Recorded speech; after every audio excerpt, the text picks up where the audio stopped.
Well, I think first of all, we ought to realize that both the US and Iran eventually want an agreement. I don't think that either side really, uh, wants the conflict to continue.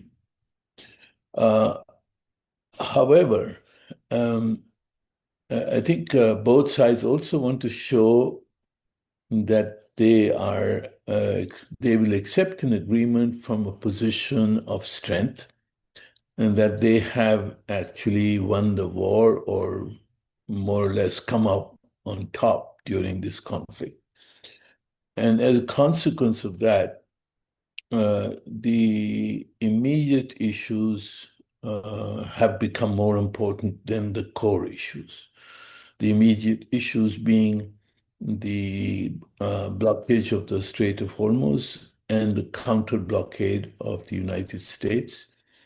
These are being used to display the ability of both countries to impose their will on the other. And these have become the real constraints now to revival of the dialogue which started in Islamabad. And one has to see how these impediments can be removed. And if they are removed, I believe then the talks can resume. But there are complexities to removing these conflicts in a way that neither side would be seen to have backed down. Well, I think it's not a question of influence. I think what is required is some form of an imaginative diplomatic exit from from the obstacle that has been created, which is the blockage of Hormuz and the blockade of the United States. We need some form of an imaginative solution which would show that neither side has backed down and that a lifting of the blockade and a lifting of the constraints on Hormuz um, are mutually agreed and have come about through a mutual agreement. And here Pakistan needs some kind of imaginative proposal to put to both the parties, which will allow this impression that neither has backed down. I don't know precisely how that would be, but I think it would involve some sort of sequencing of events. Uh, on the one side, lifting of the American blockade, release of the Iranian ship, and on the other side, an Iranian agreement to open the Strait of Hormuz, and now they have captured two or three ships themselves, which will have to be released. So this is a kind of side bargain that has to be struck. And Pakistan will have to play an active role because the two sides at the moment don't seem to be ready to sit down and talk to each other across the table. So these will have to be proposals that will have to be floated by Pakistan as a mediator, perhaps with the support of other countries, and put to the two sides as to how to resolve this conundrum of the blockage of Hormuz and the blockade of Iran's shipping. Well, it seems Pakistan is eager to mediate, and therefore, if people see that there is already a mediator, they probably don't want to steal the show or muddy the water.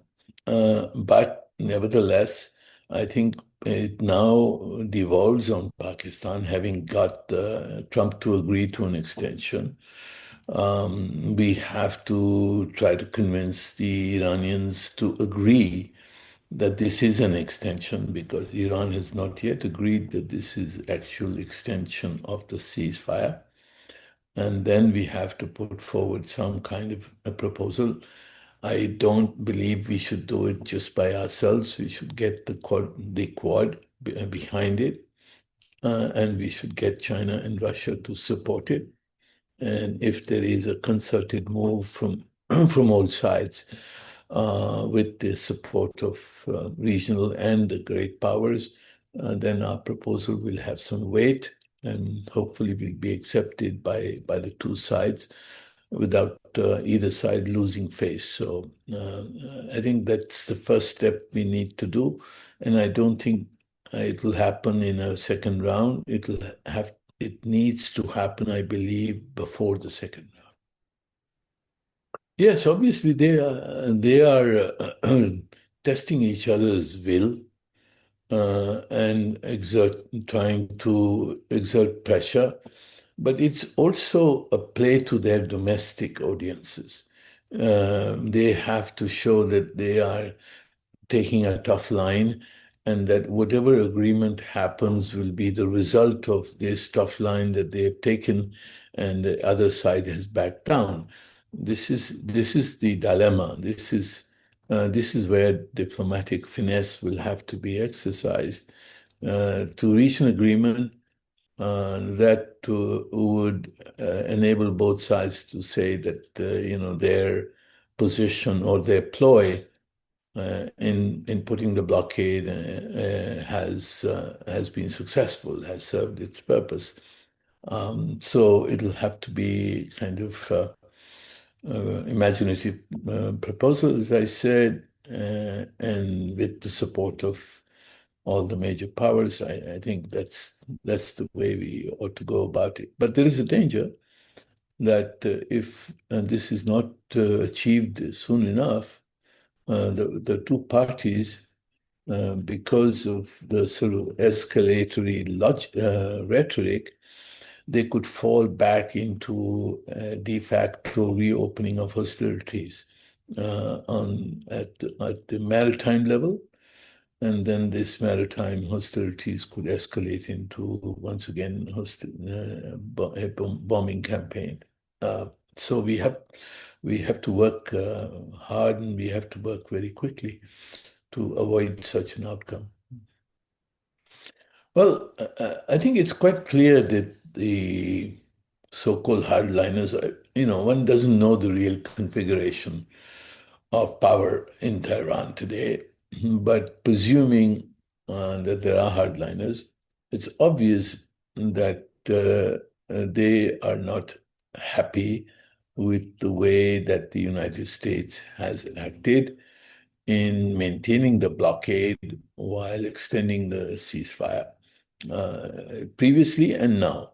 And the fact that the US actually fired upon an Iranian ship and then captured the ship, I think it's a matter of pride also. And so in retaliation, they have captured those two ships. I don't know who they belong to, but they've captured two ships.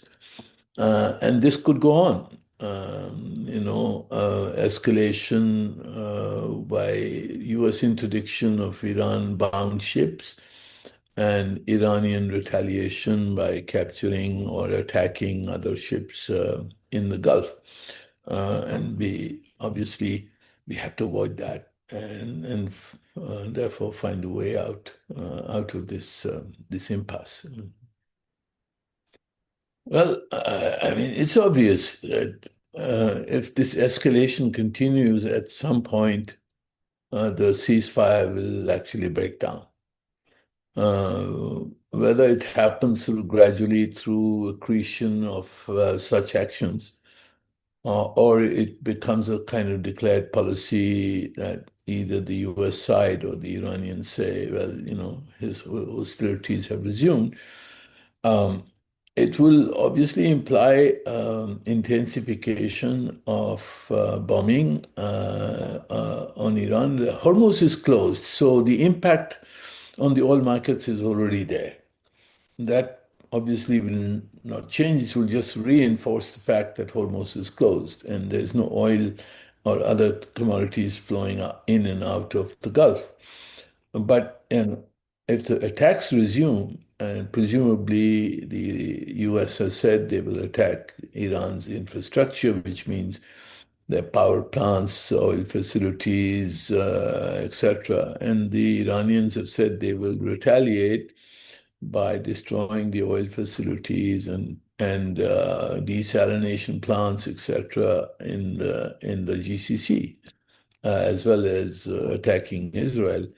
And that obviously could destroy the ability of the oil market to supply that 15 or 20% of oil that flows through the Gulf. This will be damaged for months, if not years to come. And that will have escalatory impact on oil prices, on inflation, on fertilizer, food production, food prices, all the way down the line, along with the sort of a tense environment in the region. I think both the Iranians and the Americans are threatening escalatory steps. The U.S. Threatening to bomb Iran back into the Stone Ages. The Iranians threatening their neighbors in the Gulf. I think Kuwait is very vulnerable. UAE is also vulnerable. They are close to Iranian shores. So it could spin out of control. And that's obviously something that has to be avoided in the interest of the entire world, all the world's economies, as well as the countries of the region. Well, obviously, it's important to hold the ceasefire because if that breaks down, everything breaks down as such. So we have to prevent, first and foremost, escalatory steps. And we are seeing the escalatory steps in terms of the US capture of the Iranian ship and the counteraction by Iran capturing other ships. This is escalation, and this could lead to actual fire exchanges at the maritime level. If there is a effort by the US and some form of coalition which is being talked about to forcibly open Hormuz Strait, I think this could lead to Iranian attacks and breakdown of the ceasefire. So I think all of these escalatory steps have to be stopped, have to be prevented. But we obviously the key issue now is what kind of agreement can be promoted by which uh, Iran lifts its blockade of Hormuz and the United States lifts its blockade of Iran. That's the key. And I think our diplomacy should focus both on preventing escalation and on finding a solution as quickly as possible to this issue. And this will have to be done through indirect negotiations because the two parties are not willing to sit down across the table at this time. Right. Well, at the moment on the negotiations, as I said, I think the Iran obviously has a huge trust deficit vis-a-vis the US. It's probably not going to sit down at the table until this blockade issue is resolved. Even if the negotiations resume, there will have to be considerable effort on the part of Pakistan and others in order to bridge the trust deficit and for the two parties to show sufficient flexibility to get an agreement. As far as the GCC is concerned, I think they are caught in a trap. They're caught because I think they're, it's been demonstrated that they are vulnerable to Iranian attacks. And their facilities are hugely vulnerable, the oil facilities and even their sort of desalination plants. I mean, so Iran's capability to hurt them has been demonstrated. Um, they initially, some of them wanted the US to finish the job, as they say. But the job cannot be finished, and 4 weeks have shown that the job cannot be finished, that the Iranians have retained the ability to continue their attacks, missiles, and so forth.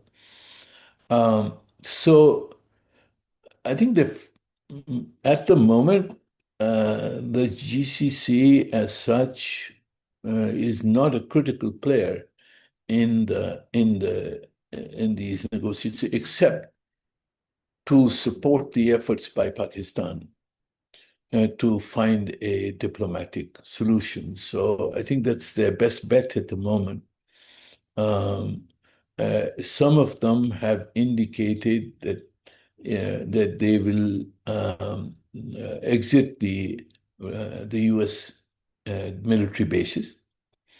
I think there's some statements from Qatar to that extent.